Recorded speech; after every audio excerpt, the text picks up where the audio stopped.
Débat politique avec nos invités en plateau. Bonsoir Fadéa Méal, merci d'être avec nous, conseillère La République En Marche de Paris. Philippe Goujon, maire Les Républicains du 15e arrondissement de la capitale. Anas Kazib, merci également d'être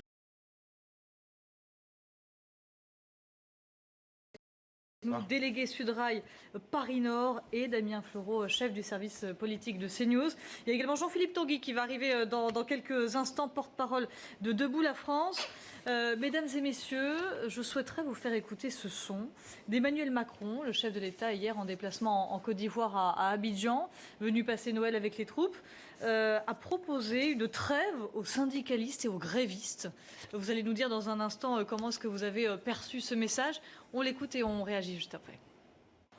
Les mouvements de grève se justifient. Ils sont constitutionnellement protégés. Mais je crois qu'il y a des moments dans la vie d'une nation où il est bon aussi de savoir faire trêve pour respecter les familles et la vie des familles. Voilà, donc j'appelle chacun à cet esprit de responsabilité bien compris. Chacun comprendra que la trêve ne veut pas dire l'acceptation, l'abandon, mais simplement l'esprit de responsabilité et le respect dû aux Françaises et aux Français qui parfois sont séparés et veulent se retrouver dans ce moment des fêtes. Donc je souhaite que l'intelligence collective triomphe. En tout cas, le gouvernement fera tout ce qu'il a à faire en ce sens. Anas Kazib, le chef de l'État fait appel à votre esprit de responsabilité. Nous, on est responsables. Et lui, j'ai vu qu'il faisait la fête aujourd'hui. Il fêtait son anniversaire en Côte d'Ivoire, le président de la République. Donc, alors, c'est voilà, pas tout à fait ça. Il est avec le millier de soldats présents à l'année en Côte d'Ivoire. Il était aussi en train de danser. Il y a plein de vidéos qui sont sorties, notamment sur Twitter et les réseaux sociaux. On voit que voilà, il est loin de la population. Nous, on est à côté. C'est-à-dire qu'on a une population qui galère, malheureusement, du fait de la grève. Et on ne peut pas vous dire le contraire. On est en grève. Donc, oui, les transports publics, lorsque ça ne roule pas, les gens galèrent. Mais à côté, on est des travailleuses et des travailleurs avec plus de 18 jours de grève reconductible aujourd'hui. Moi, j'ai fait le calcul, je suis à peu près à 1 280 € de perdus aujourd'hui. Et on voit qu'il n'y a pas l'ombre un peu compensé ou pas, non ? Comment ? Un peu compensé par les caisses des syndicats, c'est aussi Moi, je vous dis, les caisses de grève, moi, sur mon chantier, à peu près 250-300 grévistes. Si vous faites 1300 personnes à 250 personnes à 1300 €, là juste sur cette période-là, parce que c'est pas fini encore, on a minimum encore toute la semaine et peut-être dès la rentrée 2020, il va falloir sacrément de l'argent, parce que l'Infocom CGT, c'est la caisse qui est un peu la plus médiatique, elle a 1 million d'euros. Sur je ne sais pas combien de milliers de personnes en reconductible à RATP, SNCF, chez les profs, ça va être compliqué, quoi. Mais ça compense, c'est pas mal, ça met un peu de beurre dans les épinards, c'est plutôt politique parce que ça permet d'avoir de la solidarité, mais en rien ça remboursera pas les jours perdus. Sur la réaction, d'abord je ne peux pas vous laisser dire que le président festoie en Côte d'Ivoire pendant que la population est dans grande difficulté. Vous avez vu qu'il avait annoncé de façon très solennelle qu'il allait renoncer lui-même à la retraite de président de la République. C'est un acte qui est pourtant très avantageux. C'est un acte de solidarité par rapport justement au principe d'équité et de solidarité de la réforme. Donc je ne peux pas vous laisser dire qu'il est à côté. Il festoie de faire. On va y revenir sur cette retraite. Je voudrais simplement dire, oui, la réaction, moi je trouve que ses propos, parce qu'il était à l'étranger, étaient extrêmement sobres, mais il était évidemment dans son rôle de garant de l'unité de la nation. Je pense qu'il a compris aussi les revendications parfois légitimes des conducteurs et de tous ceux qui sont aujourd'hui en cette situation, mais aussi des Français. Vous savez, moi je connais des familles qui se voient une fois par an. Et aujourd'hui, c'est décisif pour eux d'avoir des transports qui puissent leur permettre de partager ce moment de convivialité. C'est encore plus décisif d'avoir une retraite. Comme on dit des Noëls, il y en aura plein, une retraite, il n'y en a qu'une seule. Je pense qu'il est normal. Parce que si vous perdez le moment où vous liquidez votre pension de retraite et que vous perdez quasiment, nous on a fait les calculs, quand on prend le rapport de Levoix, c'est environ 55 centimes d'euros le point de Levoix. Lorsqu'on fait les simulations sur nos carrières. Vous ne perdez rien parce que vous n'êtes pas concerné. Écoutez, on perd 500. Vous ne serez pas concerné. Ah bon, pourquoi, vous le savez. Pourquoi on n'est pas concerné ? La majorité de personnes, puisque vous savez qu'elle rentrera en vigueur à partir de 75, et donc moi je ne suis pas né en 75, madame, je suis né en 87. Oui. Je suis né en 1987, j'ai 33 ans, j'ai 8 ans des SNCF. Je suis totalement concerné, c'est-à-dire que moi, la valeur du point s'applique complètement. Philippe Goujon, vous comprenez que les syndicats ne soient pas sensibles à cet appel à la trêve du chef de l'État ? Moi, je suis déjà plus sensible. au désarroi des familles qui, comme le disait Fadila, sont séparées en cette période de fête, plutôt qu'aux problèmes des syndicalistes. Alors que certains, d'ailleurs, ont appelé aussi à la trêve. Hein. Il n'y a pas que des syndicats qui ont continué. Je pense qu'il est tout à fait légitime de la part du président de la République. C'est dans son rôle que d'appeler à la trêve. Maintenant, il est vrai que si la réforme avait été mieux préparée, sans doute si elle avait été différente, peut-être que nous n'en serions pas là et dans cette situation. Je pense qu'il y a beaucoup d'impréparation, d'improvisation, puisque malgré 2 ans de préparation de cette retraite par M. Delevoye et d'autres, on se trouve encore avec beaucoup d'incertitudes. La réforme des retraites, c'est considérable. Ça fait des années d'ailleurs qu'on réforme les retraites. Ce n'est pas la première réforme, mais jusqu'à présent, c'était surtout des réformes, des mesures d'âge qui permettaient d'équilibrer le système sur le plan financier. Aujourd'hui, on se trouve avec une réforme systémique, c'est un projet de société nouveau. Donc, on a beaucoup de difficultés et d'anxiété pour cette réforme, mais surtout qu'il y a beaucoup de flou encore, ce qui inquiète encore davantage les Français. Donc aujourd'hui, il faut poser les choses. Je pense qu'il faut que les syndicats puissent accepter que le pouvoir légitime, démocratiquement élu, et qui d'ailleurs faisait des propositions lors de la campagne présidentielle, même si je ne les partageais pas toutes, c'est clair, puisse aller jusqu'au bout. Et que les différentes avancées, je crois, qui ont eu lieu récemment sur beaucoup de points concernant cette retraite, puissent permettre de sortir de cette grève qui paralyse le pays. Alors, moi, je trouve ça... Anas Kazib. Comme quoi, déjà, si on avait besoin d'avoir la confirmation qu'Emmanuel Macron est de droite, au moins, on l'a sur ce plateau, c'est-à-dire qu'on a Madame Amara qui est pour... C'est Fadela, mais Fadela, pardon, j'ai pas retenu votre nom. Madame Fadela, excusez-moi. Fadila Mehal, pardon. Fadila Mehal, excusez-moi. Madame Améal et monsieur, j'ai pas retenu... Philippe Goujon, maire du 15e arrondissement. Qui est chez les Républicains, qui partagent exactement le même sort, c'est-à-dire... quand même, vous avez réussi à dire... Vous êtes donc de gauche, c'est clair, ça. Vous êtes de gauche, donc très clairement, même plus, non? Non, parce que vous nous opposez la droite. Vous êtes chez les Républicains. Les Républicains sont de droite. La République en marche est un peu dans le même temps, mais là, on voit que le projet de réforme... C'est pas le sujet du jour. C'est pas très grave, mais si je peux terminer, je vous écoutais avec attention. Ça n'est pas de droite et pourtant il propose une trêve. Je vous écoutais avec attention. La première chose, c'est que vous avez parlé de l'UNSA. L'UNSA, 15 secteurs régionaux de l'UNSA ferroviaire ont mis un revers de la main à la fédération en leur disant, écoutez, ça fait 17 jours qu'on est en grève, il est hors de question qu'on fasse une trêve. Il n'y a pas de trêve. Il n'y a pas d'unanimité forcément au sein de ces sections. On est largement loin d'être unanime. La seule région, excusez-moi, la seule région de l'UNSA ferroviaire qui a appelé à la trêve, c'est la région de Paris-Est. Toutes les autres régions ont fait des communiqués pour dire qu'elles étaient opposées à la trêve. Ça, c'est la première chose. Le deuxième syndicat réformiste, le deuxième syndicat. Oui, mais après, il faut savoir, il ne faut pas d'un côté demander que les syndicats appellent à la trêve et lorsqu'ils appellent à la trêve et que les gens ils leur disent non, dire qu'est-ce qui pèse. L'autre syndicat, c'est la CFDT Cheminot. La CFDT Cheminot a fait un communiqué pour dire il n'y a pas de trêve. La dernière chose que je voulais dire, arrêtez de parler des syndicats. Nous, on a fait une coordination avec quasi la totalité des secteurs RATP et SNCF avant-hier et on maintient et on appelle à durcir le mouvement. C'est-à-dire que demain, par exemple, à la maison de la RATP, il y aura un gros rassemblement pour dénoncer la répression policière et on n'en parle pas malheureusement, mais chaque matin, dans les dépôts de bus, juste si je peux terminer, parce que c'est très difficile en fait de... Vous parlez tout le temps, évidemment. Oui, si, en fait, je parle tout le temps. Excusez-moi, je suis pas sur les plateaux comme vous. Donc vous étiez aujourd'hui sur un plateau télé, monsieur le maire. Vous étiez sur un plateau télé aujourd'hui ou pas? Est-ce que vous m'avez vu sur un plateau télé aujourd'hui? C'est incroyable ça. C'est pas moi qui m'invite sur les plateaux télé. Oui, d'accord, ok. Ah oui.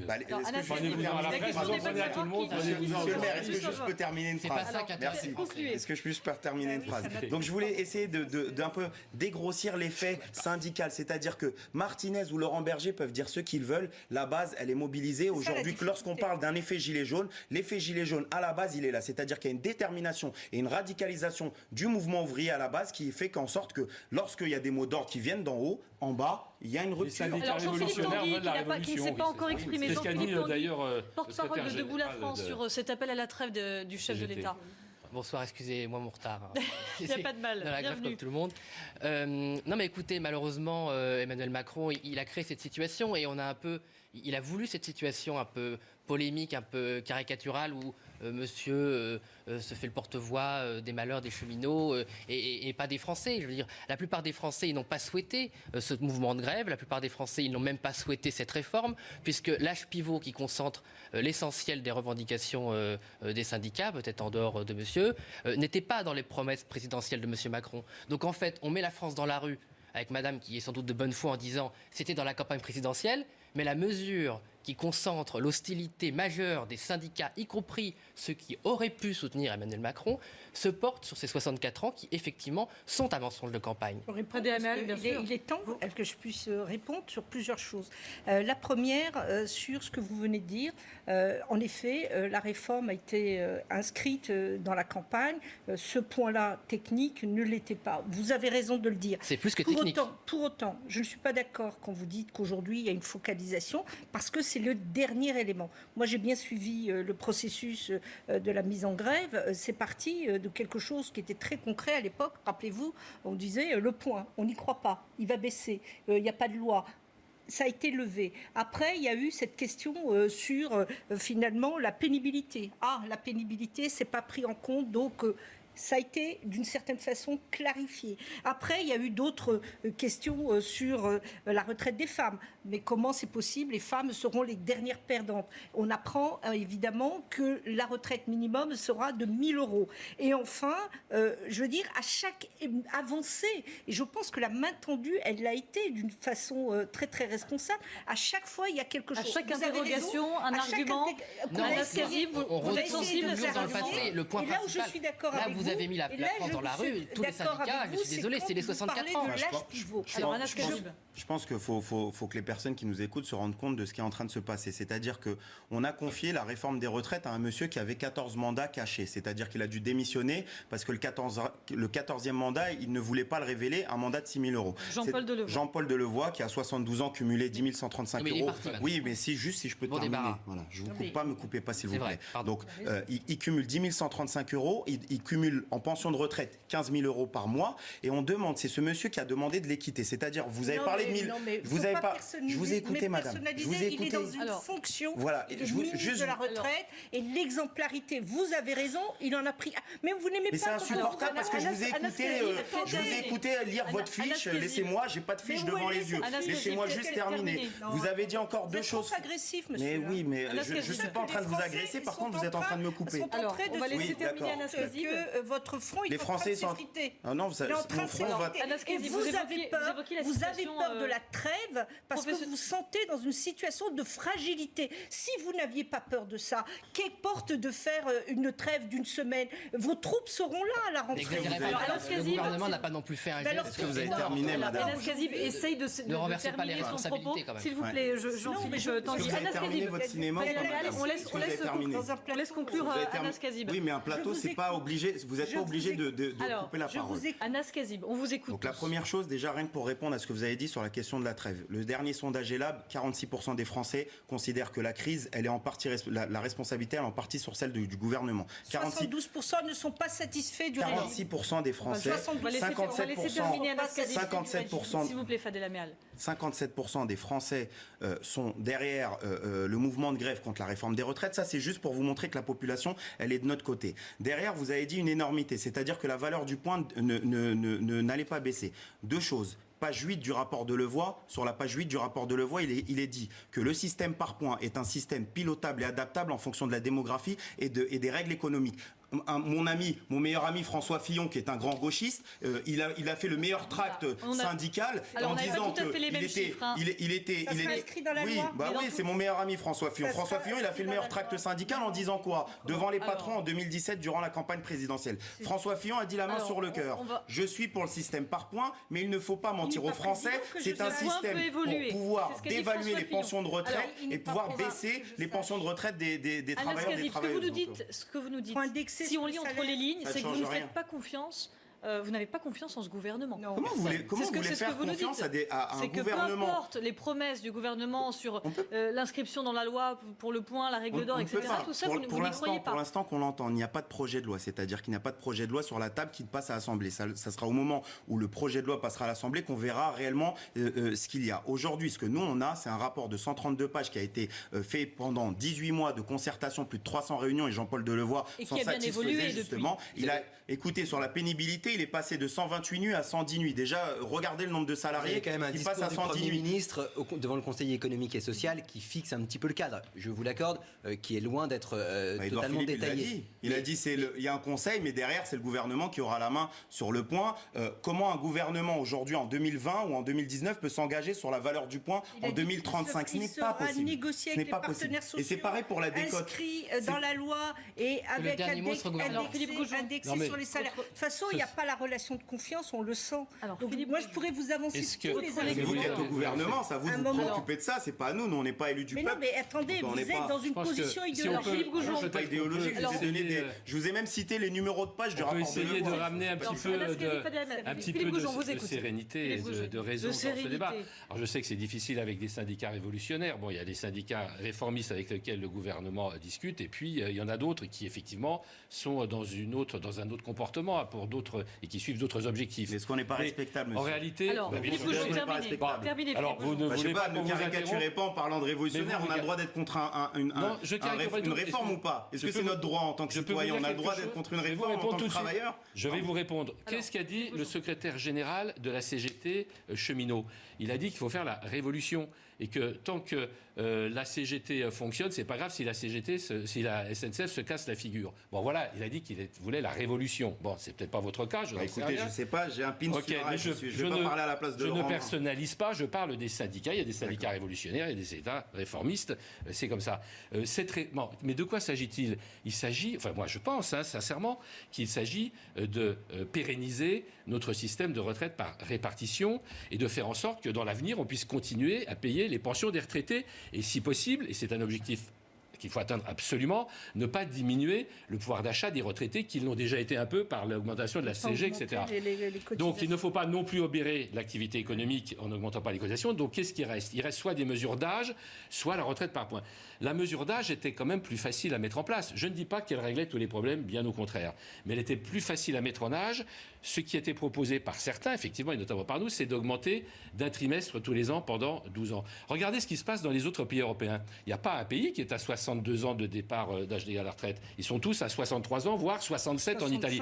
Je ne dis pas que c'est l'objectif, parce que et si on pouvait, et grâce d'ailleurs à cet éloignement, si je peux dire, progressif, très progressif, qu'on repousse l'âge de départ à la retraite, eh bien, on peut d'abord récupérer 10 milliards par an, ce qui permettrait d'augmenter les petites retraites et aussi peut-être de commencer à financer les mesures concernant la grande dépendance. C'est une proposition. Monsieur le maire, déjà, vous cherchez à récupérer 10 milliards, alors que déjà, rien qu'avec le passage de la réforme, c'est-à-dire qu'il y a 10 milliards qui vont disparaître sur 2 ans, par exemple. Parce qu'avec le revenu des cadres supérieurs, d'accord, dépassant 10 000 euros, sur les 300 000, parce qu'il y a quand même 300 000 travailleuses et travailleurs dans ce pays qui gagnent plus de 10 000 euros, lorsqu'on fait le calcul en termes d'assiette de pension de retraite, c'est 4 milliards qui sortent du paiement des pensions, d'accord? Donc 4 milliards, si on fait ça sur 20 ans, ça fait quasiment 80 milliards qui disparaissent pour payer les pensions.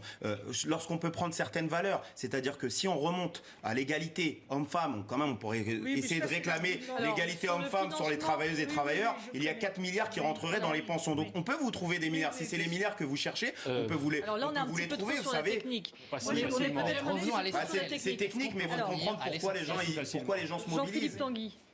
J'aimerais revenir à l'équilibre financier quand même. Oui, mais l'équilibre financier. Il y a que 2 milliards de déficit. Enfin, c'est le système. Le système français, c'est le système de retraite le moins déficitaire du monde. D'accord? Lorsque vous regardez le système des retraites américains, c'est un gouffre. D'accord? Par exemple. Le corps parle de près de 8 à 17 milliards en 2025. Et quand on est d'un pays qui a plus de 100% d'endettement, je pense que c'est quand même difficile de dire qu'il n'y a pas de problème d'équilibre. Le carrousel de TVA, c'est 17 milliards chaque année, monsieur. Je préférerais mettre des agents du fisc à les récupérer récupérer ces 17 milliards de TVA, ou encore, selon l'IRIS, entre 100 et 120 milliards de fraude fiscale chaque année. Je préférerais embaucher 2000 personnes pour le trésor public et aller récupérer cet argent plutôt que faire en sorte que la femme de ménage, le caissier ou le cheminot partent à 70 ans. Je préférerais faire ça. Et comme ça, mais monsieur, la femme de ménage dont vous parlez, quand elle travaillait moins de 150 heures par trimestre, elle ne cotisait pas. Vous le savez, ça. Et qu'aujourd'hui, oui, aujourd'hui, parce qu'on fonctionnait par trimestre. Madame, tout le monde 150. Vous n'allez pas corriger, vous ne corrigerez pas une injustice. Vous confondez validation des trimestres et cotisation. C'est pas la même chose. Alors le chef de l'État Emmanuel Macron, 150 heures, c'est la validation d'un trimestre. À Abidjan, le chef de l'État hier a annoncé qu'il renonçait à sa future retraite de président. J'aimerais également vous faire réagir là-dessus. Anas Kazib, c'est l'équivalent de 6 220 € bruts. Il a également annoncé qu'il ne siégerait pas au Conseil constitutionnel. On va aller voir les chiffres dans un instant auxquels il renonce. C'est un geste qui peut éventuellement apaiser la situation, ou alors c'est un coup de communication, comme certains osent le dire. Moi, je trouve que c'est complètement démagogique. Pourquoi ? Pour plusieurs raisons. La première chose, c'est qu'il était déjà banquier d'affaires chez Rothschild. Ce monsieur n'a pas 65 ans, Emmanuel Macron. Donc je suppose que même, admettons qu'il refasse un deuxième quinquennat, il va aller encore travailler demain. Lorsqu'on regarde par exemple quelqu'un comme Sarkozy, qui aujourd'hui est dans le conseil d'administration de Accor, qu'on regarde François Fillon qui est dans le conseil d'administration de AXA, lorsqu'on voit que Sarkozy, on avait critiqué, vous vous rappelez l'époque où il faisait les conférences au Qatar pour 100 000 ou 150 000 €. Je pense qu'Emmanuel Macron n'aura pas de problème de retraite. Par contre, c'est un affront, c'est-à-dire qu'il essaye de faire croire qu'il se met au même niveau que le smicard, la caissière ou la femme de ménage qui, elle, aura besoin de sa retraite. Je rappelle quand même que Valéry Giscard d'Estaing, par exemple, un président de la République comme Valéry Giscard d'Estaing vaut 2 millions d'euros chaque année aux contribuables français en termes de sécurité. Sur ce plateau. On a compris. Philippe Goujon. Non, moi je voudrais dire juste un point, c'est que, oui, effectivement, ça aurait été plus sincère s'il l'avait dit, par exemple, au début du quinquennat. Par exemple. Mais c'est vrai qu'il faut revenir sur cette loi de 55, qui est absolument invraisemblable, puisque un président, quelle que soit la durée de son mandat, quel que soit son âge, touche effectivement 6 000 € de retraite. Donc c'est très bien que la retraite du président s'aligne sur le nouveau statut des retraites. Et c'est le cas des députés également. Bien sûr, et puis ça le sera aussi pour les sénateurs, je pense. Enfin, il y a une évolution. Donc non, mais en tout cas, c'est l'objectif, c'est une évolution. Donc le président de la République travaille, il a droit à une retraite, peut-être pas celle-là, il a bien fait d'y renoncer, mais en tout cas, il faut qu'il y ait une retraite qui soit plus adaptée. Quant au Conseil constitutionnel, je dirais juste une petite chose. Quand même, il prend 6 000 € de pension de retraite jusqu'au sur 5 ans. Mais 6 000 €, vous savez combien il faut un travailleur pour gagner 6 000 € à la fin de la retraite? C'est quand même incroyable. Lorsqu'on regarde Jean-Paul Delevoye, en 2 ans, il gagne 1 000 €. Vous êtes satisfait qu'il il faut en finir avec. Mais vous êtes satisfait avec la politique professionnelle. Je suis désolé. Mais c'est hypocrite. C'est une chose entre renoncer sur le Conseil constitutionnel. Alors, pas tous en même temps, messieurs, on ne vous entend pas. Jean-Philippe Tanguy, ça signale. Non, mais c'est difficile avec les révolutionnaires de pouvoir s'exprimer sur un plateau de façon démocratique et sereine. Dire que c'est des magots et après dire que c'est trop. Donc il y renonce. Nous, à Debout la France, Nicolas Dupont-Aignan, on a toujours... Excusez-moi. Jean-Philippe Tanguy. Excusez-moi, merci. On a toujours voulu supprimer ces avantages. Donc on ne va pas se plaindre. Malgré tout, Monsieur Macron, il était chez Rothschild. En 18 mois, il a gagné 2 millions d'euros. 2 millions d'euros net. Ça veut dire qu'en fait, il a gagné en 18 mois 10 ans de retraite auquel il renonce. Donc, si M. Macron était sincère, il s'engagerait à ne plus jamais travailler pour une banque, pour une institution financière, pour une multinationale. Là, il ferait un vrai engagement devant les Français que les Français attendent. C'est pas en renonçant à une monnaie de singe. C'est très illusoire. C'est pas illusoire. C'est pas illusoire. C'est les seuls. Désolé. Vous imaginez le général de Gaulle aller travailler pour une banque ? Non, voilà. Donc, M. Macron, c'est vrai qu'on l'imagine plus facilement aller travailler pour une banque, puisqu'il l'a déjà fait, et que par rapport à ses conflits d'intérêts, il a mouillé dans Alstom. Il reste libre de travailler. Excusez-moi, monsieur. Vous ne pouvez plus travailler quand vous êtes. Alors, Fadé Améal, on va laisser répondre Fadé Améal. Juste pour en mettre. On va juste laisser. Monsieur Tanguy, je vous rappelle quand même que Nicolas Dupont-Aignan, c'est quand même le candidat à la présidentielle avec le plus gros patrimoine, alors qu'il a fait toute sa vie la totalité de la politique. Donc moi, je veux bien, mais mettez pas Nicolas Dupont-Aignan. Allez, Fadé Améal qui va répondre à Jean-Philippe Tanguy. C'est vraiment de la petite politique. Non, c'est pas l'argent du Fadé Améal, s'il vous plaît. C'est de la petite politique. Fadé Améal. C'est pas la petite politique. Je vous dis qu'il l'a fait en toute transparence. Il était banquier, Où sont ces 2 millions d'euros ? en toute transparence, Où sont les 2 millions d'euros, et qu'il a été élu Où sont les 2 millions d'euros? Alors, on va laisser juste Fadi Améal terminer. Vous répondez. J'aimerais qu'il réponde sur les 2 millions d'euros. Je vous réponds pas parce que non, ça c'est sûr. Mais vous dites, il l'a pas fait de façon insidieuse et souterraine. Tous les Français savaient et ils lui ont accordé sa confiance. Non, madame. Mais oui, c'est 2 millions bien sûr d'euros. que si. Et il n'y a pas de trace dans la déclaration d'intérêt de M. Max. Moi, juste terminer. Elle ne répond pas aux 2 millions d'euros. Elle dit Je crois qu'on devrait parler des retraites. Peut-être pas besoin de répondre sur la question des 2 millions d'euros. C'est comment on peut sortir de la crise. Oui, c'est ça qui m'intéresse. Pour les Français, c'est comment on peut sauvegarder en effet ce régime par répartition en tenant compte évidemment des interrogations, de demandes de clarification et des arbitrages politiques qui vont être faits et que tout le monde soit dans une relation gagnant-gagnant. Mais si vous êtes dans une position... Enfin, il y a des perdants, il y a des vous gagnants. avez décidé de toute façon... Non, mais madame, vous avez commandé un rapport. Est-ce que vous y croyez à ces négociations, à ces discussions entre syndicats et gouvernement? Est-ce que vous y croyez? Non, mais moi... Quel est l'espace de discussion? Ils ne sont pas dans les négociations. Déjà, moi, je rappelle la position de Sudrail. Quelque chose sur lequel on peut négocier. On peut parler de l'âge pivot, par exemple. Juste par rapport à Sudrail. Nous, on est contre le fait de négocier la régression sociale. C'est-à-dire qu'il est hors de question qu'on négocie un système qu'on rejette en bloc. Nous, on considère... Si vous ne négociez pas, vous ne pourrez pas savoir... Lorsqu'on prend... Vous rejetez tout en bloc. Non, mais juste... Non, mais je vous ai expliqué tout à l'heure le cas, comment on peut aller récupérer de l'argent. Vous avez regardé à droite et à gauche. Donc, juste quand on prend le corps, c'est-à-dire le Conseil d'orientation des retraites. Qu'est-ce que dit le corps? C'est pas moi, Anas Kazib, qui a demandé ce rapport, c'est le gouvernement. Lorsqu'on prend le Conseil d'orientation des retraites, il dit... Lorsque vous augmentez les cotisations de retraite de 0,3%, l'ensemble des systèmes de retraite sont à l'équilibre. Les Français ne veulent plus. Et les entreprises s'écroulent. D'augmentation des... On a déjà le plus grand taux de pression fiscale. Mais Madame Fadela, dans le rapport de monde des impôts et des taxes, ça augmente de 3 points. On est champion du monde des impôts et des taxes dans ce pays. C'est pour ça que le pays coule. Mais ça augmente de 3% dans le rapport de Levoix. Certaines cotisations. Mais c'est vraiment simpliste. Mais le rapport de Levoix, c'est pas la loi déjà, pour commencer. Il n'est même plus là. Moi, je ne suis pas partisan de certaines choses. Écoutez, c'est un ancien Chiracien. Il faut pas faire croire que Jean-Paul Delevoye ne connaît rien au système des retraites. Il était là en 2003 pour la réforme de...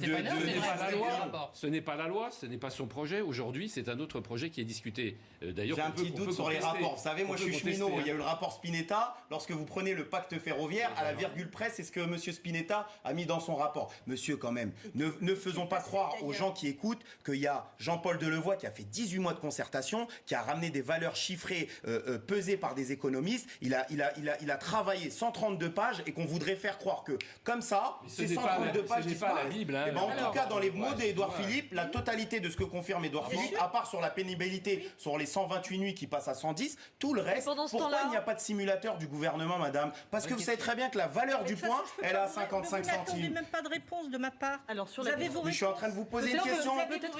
C'est combien la valeur du point proposée par le gouvernement? Dites-le. Non, mais attendez. Anas Kazib, on va laisser répondre d'abord, je ne suis pas dans le gouvernement, donc le simulateur, il va arriver. Il faut des conditions les plus optimales pour le faire. Mais les questions que vous posez, parce qu'il n'y a pas une question à laquelle on veut répondre, et quand on arrive au bout du bout, vous dites, au pire, je n'y crois pas. C'est un mensonge. Et donc, comment voulez-vous qu'on avance? Sur quoi êtes-vous capable de faire? Alors, vous voulez qu'on fasse confiance, vous voulez qu'on fasse confiance, madame. Mais excusez-moi, oubliez le syndicalisme, etc. Enfin, vous voulez faire moi, je vois les personnes avec lesquelles je discute qui sont des salariés du privé. Moi, j'ai même dans ma famille des gens qui sont entrepreneurs, artisans. Excusez-moi, lorsque vous donnez en charge, parce que Jean-Paul Delevoye, vous voulez l'oublier, et je comprends pourquoi vous voulez l'oublier. Mais il a été nommé quand même. D'accord, il est passé de haut-commissaire chargé au projet à ministre délégué Agnès Buzyn en charge du projet de réforme des retraites. Ce monsieur-là, il avait 14 mandats. 14 mandats et vous voulez que les gens fassent confiance à un monsieur qui est un cumulard sans précédent. On ne peut pas faire confiance à quelqu'un qui est un cumulard. Alors juste une petite... Vous êtes complètement à côté de la plaque. Vous avez des arguments là qui tombent complètement à côté. Vous trouvez ça normal qu'une réforme on demande de l'équité, le principal instigateur, il n'a rien à voir avec d'avoir une retraite dans les années à venir. C'est pas monsieur Delevoye ou monsieur les efforts, les concessions, elles doivent être faites des deux côtés. les efforts et les concessions. Lesquels êtes-vous prêt à faire aujourd'hui? Moi, négocier, il faut être c'est clair. Moi, les concessions que je suis en train de faire, c'est que je suis en train de perdre du salaire, d'accord, pendant que on ne sait pas pourquoi le gouvernement, à part dire qu'il est à côté de la population, moi, ce que je vois, c'est que la totalité des lignes de métro, à part la 1 et la 14 aujourd'hui, ont circulé. Les lignes automatiques. Les lignes automatiques, heureusement qu'elles sont automatiques, sinon il n'y aurait rien du tout. Oui. Le RER A et le RER B n'ont pas circulé, les autobus aussi, c'est pareil. Donc c'est ça l'avenir à l'Ascasib, l'installation des lignes automatiques, l'arrivée de la concurrence également. Lorsqu'on regarde les taux de grévistes, 9% de grévistes qui paralysent le pays. Je vous dis pourquoi on n'a pas confiance, d'une part. En tant que cheminot, aujourd'hui, nous, on est soumis déjà à la SNCF. Quand je prends que la SNCF, on est soumis à la concurrence, ouverture à la concurrence à partir de 2020. C'est Elisabeth Borne, d'ailleurs, à ce moment-là. Que les gens comprennent, c'est-à-dire, à partir de 2020 et l'ouverture à la concurrence, il y a un décret que Elisabeth Borne a fait passer, c'est-à-dire qu'on a 12 mois de garantie statutaire. Admettons, demain, Keolis rachète ma ligne. Lorsque je passerai à Keolis, mon système des retraites tombe. Pareil pour la loi LOM, c'est pour l'autobus. C'est-à-dire que les conducteurs de la RATP à qui on envoie une lettre en disant vous n'êtes pas concernés, ces conducteurs-là, si demain ils basculent chez Transdev, Veolia ou Keolis, ces personnes-là n'auront pas les garanties de leur voyagera pour moins cher et de façon plus régulière aussi. Vous regardez un peu ce qui se passe à l'extérieur, d'accord? L'abonnement imaginaire en Angleterre, il est à 400 €. Je regarde ce qui se passe dans le pays où aujourd'hui ça ne roule pas. Et aujourd'hui vous êtes en grève pendant les fêtes de Noël en plus. Mais faut vous satisfaire qu'on ait le droit de grève dans ce pays. Il y a d'autres droits aussi. Il y a d'autres droits aussi importants. Il y a le droit de circuler, il y a le droit d'aller. Il y a le droit que les familles se réunissent pour Noël. Il y a le droit que l'activité économique et commerciale ne s'écroule pas. Il y a le droit que le pays ne soit pas paralysé par quelques acteurs. Monsieur le maire, je suis entièrement d'accord avec vous. Faites une lettre, envoyez-la à Monsieur Macron, dites-lui au lieu de faire une trêve et de demander une trêve, demandez à Monsieur Macron de faire une trêve. Moi je demande une trêve sur le plateau, si je peux éventuellement vous poser une question, Anas Kazib. Sur l'ouverture à la concurrence que vous évoquiez, cela ne vous dérangera pas que vos confrères qui font exactement le même travail aient moins de privilèges que vous? Les confrères qui font le même travail. Enfin, moi, si vous me demandez, mon avis, je suis pour qu'il y ait une seule entreprise du transport, c'est-à-dire que le conducteur de Au Havre, en Normandie, ou le cheminot, il soit dans une même et une seule entreprise publique du transport. Moi, je serais pour qu'il y ait une égalité. Vous savez, moi, je suis pour la fin des régimes spéciaux. Je vais vous donner un scoop. Je vais vous donner un scoop. C'est la soviétisation des transports. Je vais vous donner un scoop. Je suis pour la fin des régimes spéciaux. Je suis pour un seul et unique régime. Je suis pour un seul et unique régime, mais un régime par le haut, d'accord? Un régime où, en fait, ne soyez pas insultants. Vous voulez une administration, une économie administrée par l'État. Il n'y a pas des administrations administrées par l'État, notamment l'Assemblée nationale, le gouvernement, le Sénat. Vous accusez d'être de droite, on peut vous accuser C'est administré par Total et Crédit Lyonnais. Qu'est-ce que vous racontez? Pendant ce temps-là, la mobilisation... On demande d'une nationalisation, vous parlez de communisme. Vous accusez d'être d'extrême gauche et je crois qu'on ne se trompe pas beaucoup. Mais quel rapport? Messieurs, dames. Vous avez démontré quoi là? En disant qu'on est d'extrême gauche. Vous disiez que nous étions de droite. Bon, allez, une image à laquelle j'aimerais vous faire réagir, s'il vous plaît, messieurs, dames. Une image, on est à Agen, regardez cette image, c'était hier soir. C'était au stade Armandie qui a été plongé dans le noir. C'est la CGT qui est à l'origine de cette coupure. On l'a appris tardivement. On a fait le JT Sport hier en pensant que c'était un problème technique. C'est une coupure d'électricité sauvage. Jean-Philippe Tanguy, comment est-ce que vous réagissez à ces actes? Non mais c'est scandaleux. C'est scandaleux. C'est scandaleux. Je veux dire, là c'est le cadeau, c'est exactement ce que je disais tout à l'heure. C'est le cadeau de Noël fait au gouvernement. La CGT et d'autres syndicats extrémistes antagonisent la situation pour que les Français choisissent un camp entre le gouvernement et les syndicats. Absolument. Absolument, que je déplore parce qu'au milieu, les Français souffrent énormément. Ils sont littéralement pris en otage. Monsieur disait qu'il avait perdu. Excusez-moi.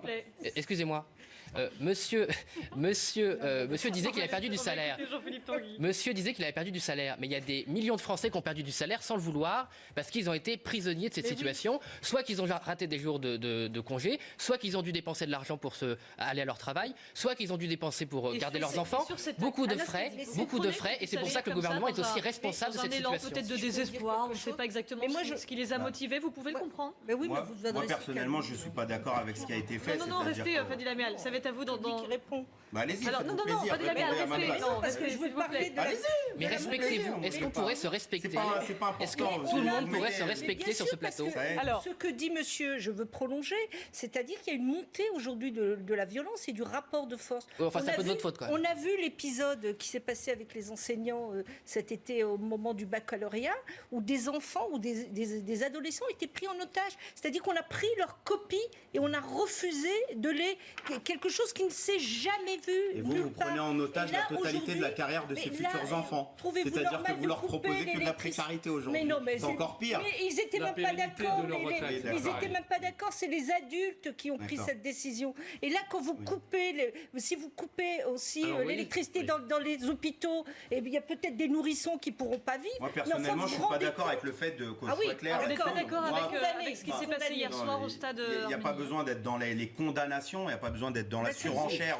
La clarification est... Enfin, c'est un match de rugby, donc il n'y a personne qui est mort dans le match de rugby. Enfin bon, voilà, c'est des millionnaires qui sont en train de taper dans un ballon. Vous savez que là, tous les jours, quand vous prenez le métro... Moi, je trouve que ça sert à rien du tout. Si vous voulez ma position, je trouve que ça sert à rien du tout de couper ça dans un stade. Mais point barre. Maintenant, je ne vais pas condamner qui que ce soit. Le fait est qu'on en parle. Comment ? Le fait est qu'on en parle. Ça discrédite le mouvement syndical, vous avez bien compris aussi. C'est pas très habile. Il y a eu des mais vous parlez que de mouvement syndical. Moi, je vous parle de mouvement vrai, vous parlez de syndicats. Arrêtez avec les syndicats. Tous ces excès, d'ailleurs, qui sont insupportables pour les Français, tous ces excès vont dans le sens de la mise en place d'un service minimum dans les transports publics, voire dans d'autres secteurs également, pour qu'on puisse continuer dans ce pays à circuler, même si effectivement le droit de grève est constitutionnel, le droit de liberté, la liberté d'aller. On a le droit de partir avec une retraite.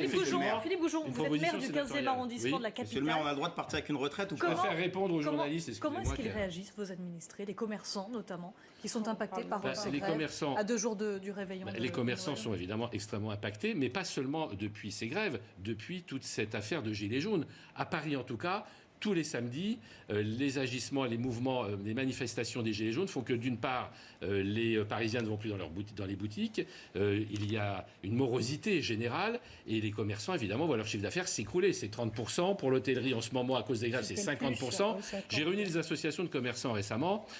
Ils ont chuté depuis 1 an et ne se relèvent pas. Même si aujourd'hui... Alors, justement, il y a un certain nombre d'aides qu'il faut d'ailleurs garantir et vérifier, comme par exemple la suspension d'un certain nombre de droits de voirie, de terrasses, etc. à Paris, qui est du ressort de la mairie, mais aussi sans doute le fait de suspendre un certain nombre de taxes en matière de TVA et autres de la part de l'État, et des aides aussi. Il y a un fonds qui a été créé par la région et la ville de plus d'1 million d'euros, je crois, mais ce n'est pas encore assez pour faire en sorte que le commerce parisien ne s'écroule pas. Il faut que les Parisiens redécouvrent leur commerce de proximité. Et pour autant, il faut rendre aux responsables de cette situation ceux qui font grève.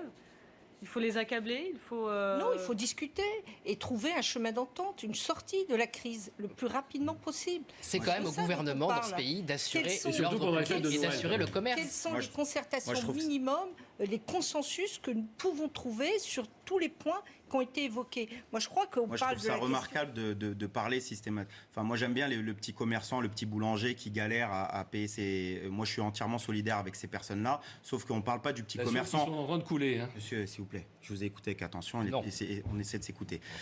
Lorsqu'on a un petit commerçant qui paye 33% de taxes, alors qu'on voit que les grandes entreprises, elles vont payer 6%, ou elles vont au Luxembourg, ou elles vont en Irlande. Enfin, voilà, à un moment donné, il faut prendre les petits... Oui, mais il faut prendre les petits commerçants. Je pense que le petit commerçant, il préfère 18 jours de grève à la SNCF, et puis derrière se retrouver à payer autant de taxes que le grand patron. Je pense que le petit commerçant, si vous lui demandez entre payer 33% pendant 40 ans de carrière ou payer 6% pendant 40 ans de carrière et avoir 18 jours de grève, il va vous dire mettez-moi même 50 jours de grève, je les prends tous. C'est pas la bonne question. Philippe Goujon, et c'est pas la question qui vous arrange en tout cas, ça c'est sûr. Non, les commerçants sont très hostiles à ce mouvement, bien sûr. Moins 30% de chiffre d'affaires, c'est à peu près oui, c'est entre 20 et 30% sur les commerces de proximité. Pour l'hôtellerie, c'est 50%. Et c'est encore plus grave. Je suis élu, à Montmartre, c'est 50%. Il y a le commerce en ligne qui rattrape un certain nombre de choses, mais c'est le commerce en ligne. Donc aujourd'hui, le petit commerce qui est déjà en très grande difficulté depuis 1 an à Paris, puisque la vie des Parisiens, des commerçants est gâchée par les mouvements des Gilets jaunes chaque samedi. Avec ce point d'orgue, c'est quand même la certitude de beaucoup de faillites. Damien Fleureau, les négociations vont reprendre début janvier. Il y a également cette grande manifestation intersyndicale prévue le 9 janvier. Qu'est-ce qu'on peut attendre d'ici là? Alors là, il va y avoir demain une communication de l'exécutif sur un calendrier justement de réunions sectorielles, secteur par secteur, ministère par ministère, pour justement se saisir des sujets évoqués, pénibilité, emploi des seniors. Donc demain, un calendrier de l'exécutif, c'est une bataille de communication. Les premières réunions vont démarrer sans doute autour du lundi 6 janvier. Il faut qu'elles démarrent avant la manifestation du 9 janvier, où il risque d'y avoir du monde. Et à ce moment-là, eh bien, ça permettra d'avoir justement toujours ce rapport de force. Mais l'exécutif aura tenté de montrer qu'il y a des choses qui avancent avec des syndicats qui souhaitent se mettre à la table de la réunion. Anas Kazib, très rapidement, quand vous préparez déjà cette journée du 9 janvier, de quelle manière? Écoutez, on est le 22 décembre, on parle du 9 janvier, c'est-à-dire qu'on accepte d'ores et déjà en fait aujourd'hui qu'il y a 17 jours de grève supplémentaire. Donc on pense une seule seconde qu'en fait on va faire du 5 au 9 pour uniquement, c'est pas la grève générale le 9, c'est une manifestation interpro. Vous croyez une seule seconde qu'à la RATP, à la SNCF, notamment dans les gros secteurs mobilisés, on va faire 40 jours de grève comme ça, gratos, en attendant la Saint-Glinglin? Il est hors de question, c'est-à-dire qu'aujourd'hui, on va durcir le mouvement, on appelle à des journées noires le 24, 25, le gouvernement a parlé de la trêve dès le 10, nous la trêve de Noël c'était trop loin, déjà on parlait pas de Noël, on était le 10 décembre, on parlait du 10 décembre. Donc on est en train de rallonger le calendrier. Édouard Philippe a parlé du mois de mai. Mais la grève reconductible, elle est aujourd'hui. C'est aujourd'hui que les gens n'arrivent pas à prendre le métro. C'est aujourd'hui qu'il y a des grévistes sur les piquets de grève. C'est pas au mois de mai. Donc à un moment donné, je ne sais pas à quoi on joue honnêtement. Enfin, en tout cas, moi, il est clair et net que lorsque je vois, je dis moi, j'ai pas 14 mandats comme Jean-Paul Delevoye, j'ai qu'un seul mandat. J'ai le mandat de mes enfants, j'ai le mandat de mes gamins de 4 et 7 ans. J'ai le mandat de ne pas leur laisser un avenir précaire. J'ai le mandat de me battre jusqu'au bout. Ça fait 18 jours de grève. On ne va pas rentrer une main devant, une main derrière, comme dit l'expression. On va y aller. On a bien compris, Anas Kazib, que la mobilisation se poursuivait pour vous chez Sudrail. Merci beaucoup d'avoir été nos invités de ce débat très animé. On se retrouve bientôt. Elliott Deval, c'est votre JT. Et elle a une cette